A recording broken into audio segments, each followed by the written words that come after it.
So just did an engine swap, and after I was done installing everything, my car wasn't turning on.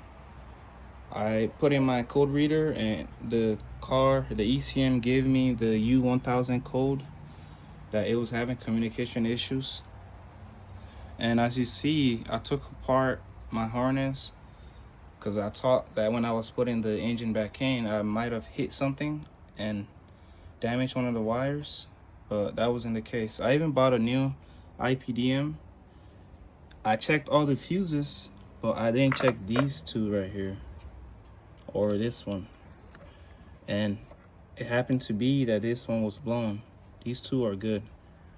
And when I did a temporary fix by pushing these together and turning on the car, and everything turned on automatically. So, and then I took them apart again and turned on the car, and it wasn't turning on. So, and also my transmission's having issues where it's stuck in park, so that could also be one of the problems, maybe.